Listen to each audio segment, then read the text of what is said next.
Hai teman-teman, nama gue Rosiana Mita. Panggil aja gue Mita. Di sini gue pengen cerita sebagai cewek yang awalnya gak percaya hantu-hantuan, sampai akhirnya percaya kalau hantu itu beneran ada. Pengalaman horor ini terjadi ketika gue baru mulai masuk kuliah.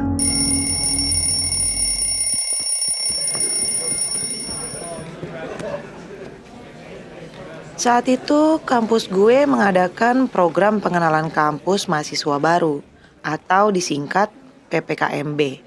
Mungkin kalian lebih mengenalnya dengan kata ospek ya. Dan ospek kali ini adalah ospek jurusan. Jadi gak rame-rame amat. Sebenarnya kejadiannya udah lama banget sih. Bayangin aja, saat itu gue baru mulai masuk kuliah dan sekarang gue udah punya anak. Artinya hampir udah 15 tahun yang lalu lah. Dan secara kebetulan juga cerita horor gue ini berhubungan dengan seorang mama. Begini ceritanya. Sore itu gue bareng mahasiswa baru lainnya dikumpulin di lapangan kampus. Cuman buat dengerin pidato di saat cuaca sedang terik-teriknya. Tegak woi, jangan nunduk. Mau kuliah apa mejeng sih? Lemes amat. Bayangin aja gimana betenya gue. Ketemu senior so galak dan dijemur serasa anak sekolah lagi ikutan upacara. Padahal cuma dengerin pidato dari para dosen yang gak penting-penting amat. Dan bencinya lagi, senior so galak ini mondar-mandir mulu di barisan gue. Sebenarnya ada 2 senior sih. Yang pertama so galak, tapi jelek. Yang kedua ganteng, tapi pendiam.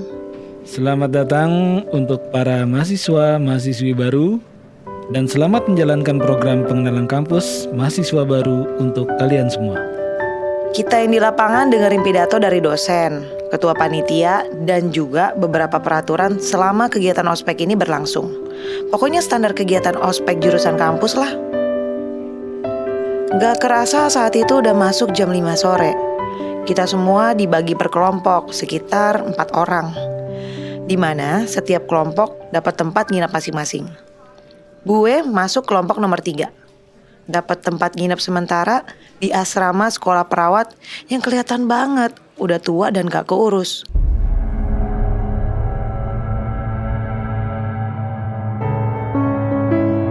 Sebagai mahasiswi baru yang berharap bisa masuk ke kampus ternama, ya cuma bisa matuin aja. Walau sebenarnya gak pengen banget nginep di kampus. Di jalan menuju asrama, gue mulai berkenalan dengan teman-teman satu kelompok. Hai, gue Rani. Oh, halo Ran, gue Mita. Kita satu kelompok, Mit. Oh iya, kenalin ini Hilma. Satu kelompok juga sama kita. Gue sama Hilma ini satu sekolah sebelumnya. Assalamualaikum Mita, salam kenal. Waalaikumsalam Hilma, salam kenal juga ya. Jadi dari 4 mahasiswi yang dikelompokkan, isinya ada gue, Rani, dan Hilma.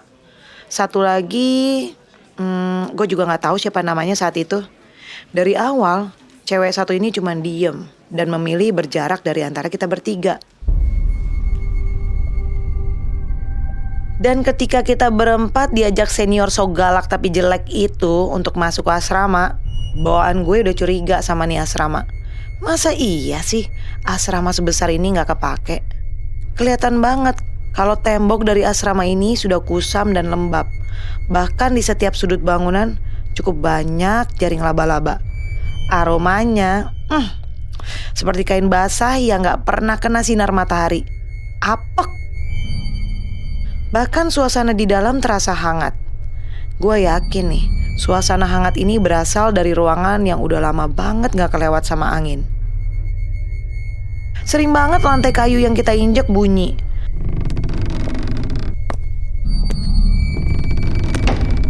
Kelihatan banget kalau lantai kayu ini udah lapuk dan tua. Kita berempat dikasih 2 kamar asrama yang berukuran 3x3 dan berisi kasur dengan ranjang besi tua yang masing-masing ada 2 bantalnya. Setiap kamar diisi 2 mahasiswi. Nggak boleh berisik, nggak boleh nyampah sembarangan. Kalau butuh apa-apa, gue di depan sama teman gue. Begitu kata senior so galak dan jelek. Gue sih lebih baik minta tolong sama senior yang ganteng. Walaupun pendiam ya, daripada sama lu, jijik. Di saat pembagian kamar, gue sekamar sama mahasiswi yang bernama Septia. Iya, cewek pendiam yang memilih berjarak sebelumnya, ternyata namanya Septia.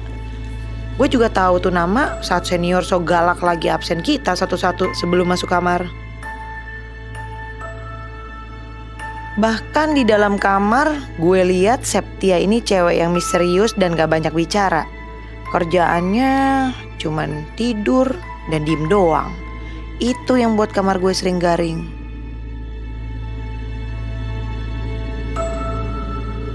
Sebagai cewek yang sering kepo, gue mendadak pingin banget lihat-lihat suasana asrama. Jadi gue keliling-keliling aja sendirian sebelum istirahat di kamar. Bisa dilihat dengan jelas kalau asrama yang cukup besar ini punya ruang kamar yang sangat banyak. Gue mikirnya nih ya, asrama segede ini sayang banget kalau kosong. Bahkan di setiap 3 kamar tidur ada 1 kamar mandi dan dapur umum. Saat itu juga mendadak pingin banget lihat seperti apa sih fasilitas kamar mandi yang bakalan gue pakai selama ospek ini. Gue buka nih pintu kamar mandi.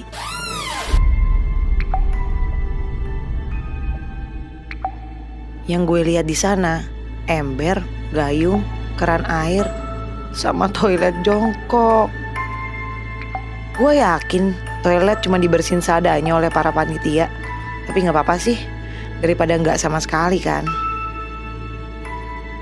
Setelah gue lihat-lihat fasilitas asrama, dan gue rasa Septia bukan cewek yang bisa diajak bercanda, gue berinisiatif untuk bertamu ke kamar sebelah.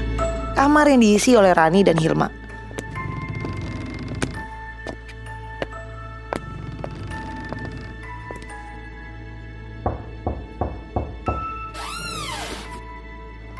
Sampai di kamar mereka, yang gue lihat Hilma cewek Sunda soleha karena waktu beribadahnya terjaga.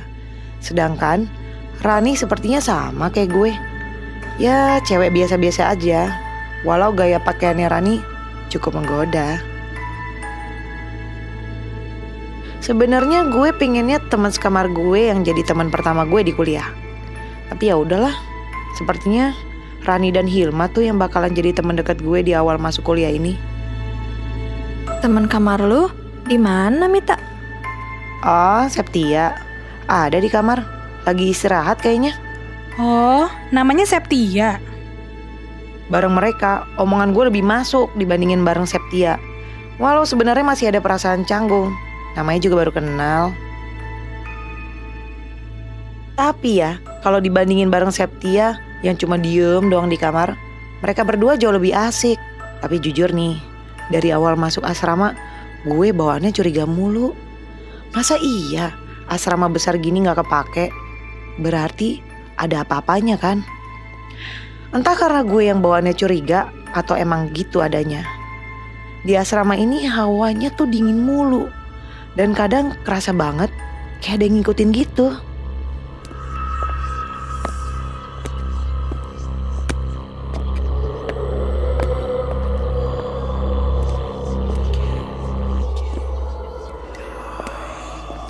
Tapi gue coba bodo amat sih.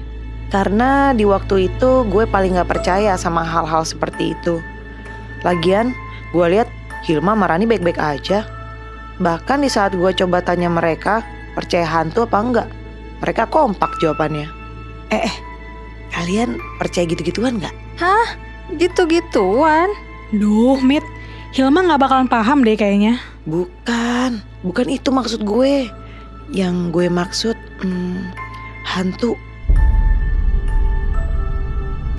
Ih, apa sih? Kok tiba-tiba nanyain hantu? Apa sih, Mit? Kayaknya nggak ada deh. Ya nggak apa-apa, kepo aja. Insya Allah sih gak ada. Ya walau jawaban mereka nggak meyakinkan, tapi gue yakin sih hantu cuman ada di film doang. Sampai akhirnya di malam hari yang sunyi dan hanya terdengar suara jangkrik,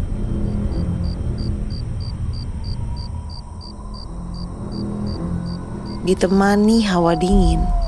Gue yang sedang tidur di atas kasur dengan ranjang besi yang tak jarang bunyi ini terbangun.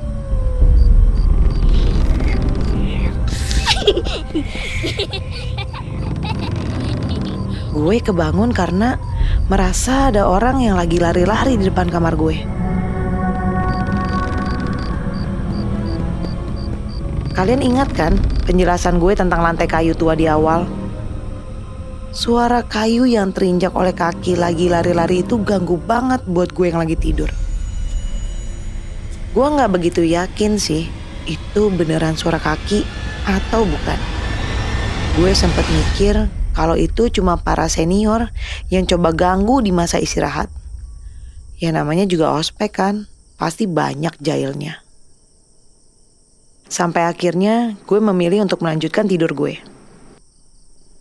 Gak lama gue tidur, gue kebangun lagi. Kali ini bukan karena suara langkah kaki, tapi gue pingin pipis. Gue pun mutusin untuk ke toilet dan pingin tahu siapa sih yang lari malam-malam buta gini. Gue lihat lorong kamar, gak ada siapa-siapa. Mungkin waktu jam senior buat iseng udah selesai.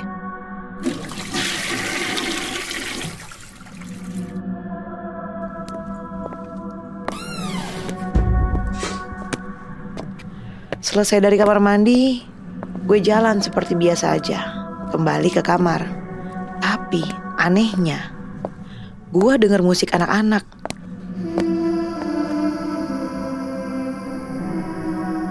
Nyanyiannya gak begitu jelas, tapi gue denger, serius.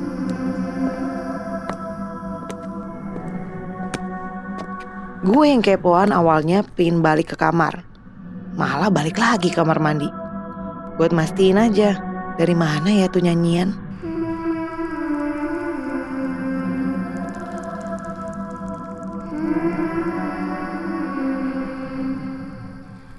Sesampainya gue di kamar mandi, musik itu mati. Merinding gue. Gue juga jadi bingung, juga takut. Tapi di saat itu gue coba bodo amat. Walau sebenarnya dalam hati pengen buru-buru balik ke kamar. Lagi-lagi suara musik itu kembali gue denger. Aneh. Tapi kali ini gue gak mau balik ke kamar mandi.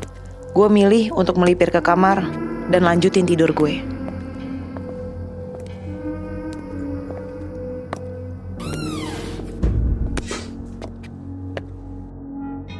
Baru juga tiduran dan baru aja pengen merem, suara kaki yang bangunin gue sebelumnya terdengar lagi.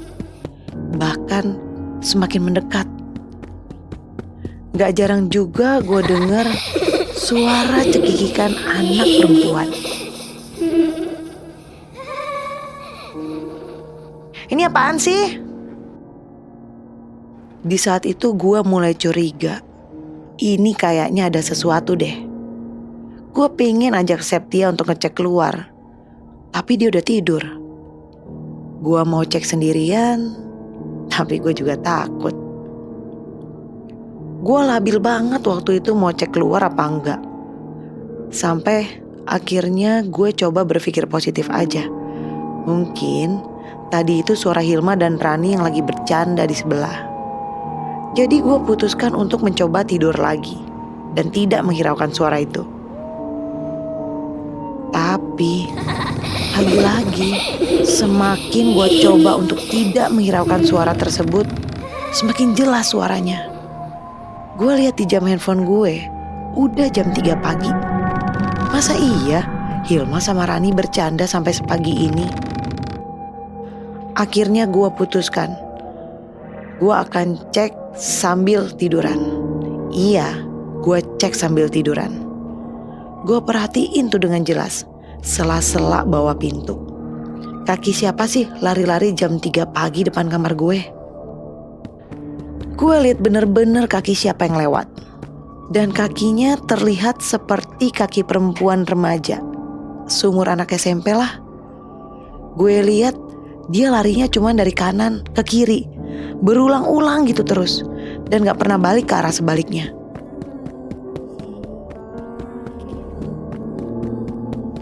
Gue mulai mikir nih, sebanyak apa sih anak perempuannya? Sampai dalam pikiran gue ngomong gini, total juga ini anak kampus gangguin kita. Gue makin kepo kan, dan kebetulan anaknya emang kepoan.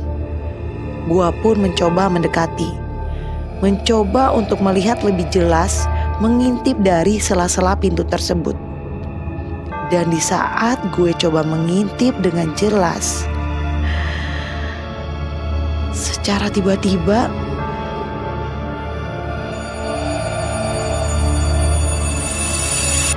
Ciluk dah.